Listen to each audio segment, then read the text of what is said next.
i7 ગુજરાતનો અવાજ। નમસ્કાર દર્શક મિત્રો, i7 ન્યૂઝ ગુજરાતીની સાથે હું છું આપની સાથે પાયલ બામભણિયા। તો જોઈએ આજના મહત્વના સમાચાર।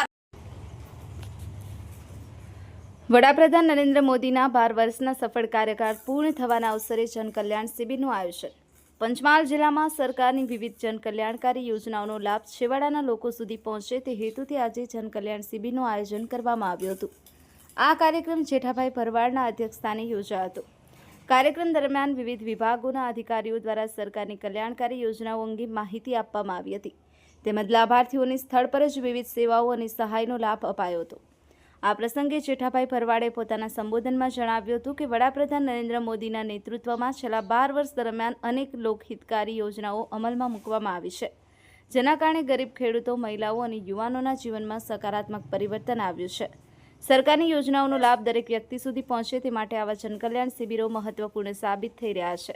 કાર્યક્રમમાં સ્થાનિક આગેવાનો, અધિકારીઓ, કર્મચારીઓ તેમજ મોટી સંખ્યામાં લાભાર્થીઓ ઉપસ્થિત રહ્યા હતા।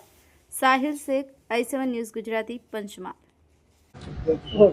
આજરોજ શહેરા તાલુકા નગરપાલિકાના તમામ કાર્યકર્તાઓ સાથે માનનીય મોદી સાહેબ આ દેશના વડાપ્રધાન તરીકે વધારેમાં વધારે રેકોર્ડ બ્રેક કર્યો હોય તેના અનુસંધાનમાં આજરોજ નગરપાલિકા હોલમાં મિટિંગ રાખવામાં આવેલી।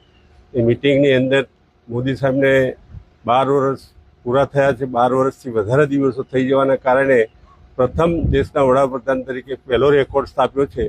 તો મારી આજના દિવસે નગરપાલિકાના તમામ વિસ્તારના લોકો સાથે મિટિંગ રાખીને મિટિંગની અંદર તમે મોદી સાહેબનું દીર્ઘાયુ વધે, મોદી સાહેબનું જીવન ખૂબ આગળ વધે અને 2047 સુધી ભારતનું પ્લાનિંગ જે કર્યું છે, ભારતના પ્લાનિંગ કરવામાં સફળતા ભગવાન માતાજી આપે તેવી શુભેચ્છા સાથે અમે આજે નગરપાલિકા વિસ્તારમાં વડીલોને મળવા માટેનું પણ પ્રોગ્રામ છે, તો વડીલોને મળવા માટે આજરોજ અહીંયા આવ્યા હતા।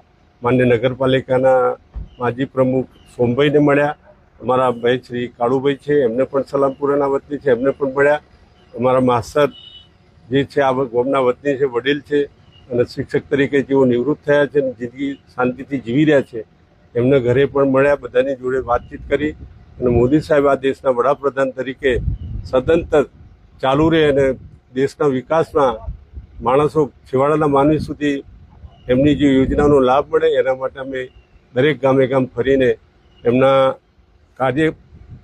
પ્રધાનમંત્રી કાર્યકાળ દરમિયાન જે કંઈ કામો થયા છે એની માહિતી આપીએ। જય હિન્દ, જય ખોડિયાર, ભારત માતા કી જય, વંદે માતરમ। જન કલ્યાણ શિબિરની અંદર પધારેલા નગરપાલિકાના પ્રમુખ બેન શ્રી શીતલબેન, નગરપાલિકાના ઉપપ્રમુખ ભાઈ શ્રી હિંમતભાઈ, આપણા શહેરા તાલુકાના પ્રાંત અધિકારી શ્રી પંચાભાઈ, નગરપાલિકાના ચીફ ઓફિસર બેન શ્રી તેજલબેન, ડાયસ પર બેઠેલા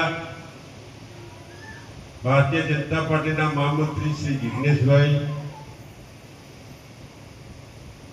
તેમજ નગરપાલિકાના ભારતીય જનતા પાર્ટીના પ્રમુખ ભાઈ શ્રી ગુરુ, નામની સરસ રાખ્યું, બધાના ગુરુ બનાવ્યા, ગુરુ તેમજ નગરપાલિકાના તમામ ચૂંટાયેલા કોર્પોરેટરશ્રીઓ, સંગઠનના તમામ પદાધિકારીઓ અને ગામે ગામથી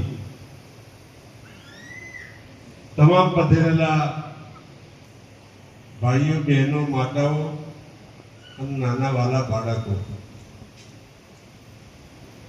આજે આપણે મોદી સાહેબના 12 વર્ષનો રેકોર્ડ પૂરું કર્યું છે એના અનુસંધાનમાં આજના રોજ મિટિંગ રાખવામાં આવેલી છે। મોદી સાહેબે દેશનું નામ વર્લ્ડમાં રોશન કર્યું અને પહેલો નંબર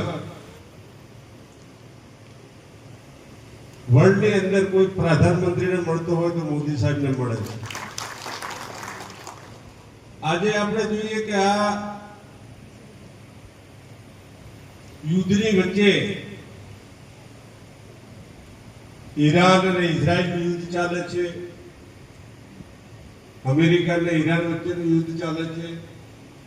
આ યુદ્ધની વચ્ચે આપણે બધાને જે મોદી સાહેબે દેશ માટે, દેશના પ્રજાજનો માટે જે કામગીરી કરી રહ્યા છે, આ બધા પણ જોઈ શકો છો. હવે ટીવી મીડિયાના માધ્યમથી આપણે બધાને હૃદય હૃદય ખબર પડે છે કે દેશમાં શું ચાલી રહ્યું છે. આવી યુદ્ધની મારામારીની વચ્ચે આપણો ગેસ, ડીઝલ, પેટ્રોલ આ બધું મળી રહે છે. એનું કારણ છે ભાવ વધે છે તો બધા એક જ બૂમ પડે છે કે આટલો બધો ભાવ ક્યારેય નહોતો, પણ આવું બધું યુદ્ધ પણ નહોતું ભાઈ. એટલે મારી આપણા બધાને એક જ વિનંતી છે કે જે સરકારી યોજનાઓ આજે આપણે બધાને મળે છે, સરકાર તરફથી જે યોજનાઓ આવે છે, આપણે જે હમણાં જ વિસ્તરણ કર્યું, લાભાર્થીઓને લાભ આપવા માટેના લેટર આપ્યા, કાગળ આપ્યા, એના પૈસા પણ આપવામાં આવશે. મારી આપને બધાને વિનંતી છે, જ્યારે નગરપાલિકાના 7 ગામો જ્યારે નગરપાલિકાની અંદર પંચાયતમાંથી નગરપાલિકા વિસ્તારમાં આવવાના હતા, ત્યારે બધાનો થોડો ઘણો વિરોધ હતો. અમુક ગામોમાં કે અમારે નગરપાલિકામાં જશું તો અમારો ટેક્સ વધી જશે, અમારું લાઇટ નહીં મળે, પાણીની વ્યવસ્થા નહીં થાય. આ બધા પ્રશ્નો લઈને બહારના જે લોકો છે બધાને ભડકાવવા માટેનો પ્રયત્ન કરવામાં આવેલો છે. એ વખતે બધા કીધું કે અમે ચૂંટણીમાં બહિષ્કાર કરીશું, ચૂંટણીમાં ભાગ નહીં લઈએ. તો આપણે આ ચૂંટણી હમણાં જ ગઈ, થોડા દિવસ પહેલા જ ગઈ. એ ચૂંટણી દરમિયાન નગરપાલિકાની 28 સીટ આપણે ભારતીય જનતા પાર્ટીની ચૂંટાયા. ને પ્રમુખ તરીકે બેન શ્રી શીતલબેનને બેસાડ્યા. ભણેલા ગણેલા બેન છે,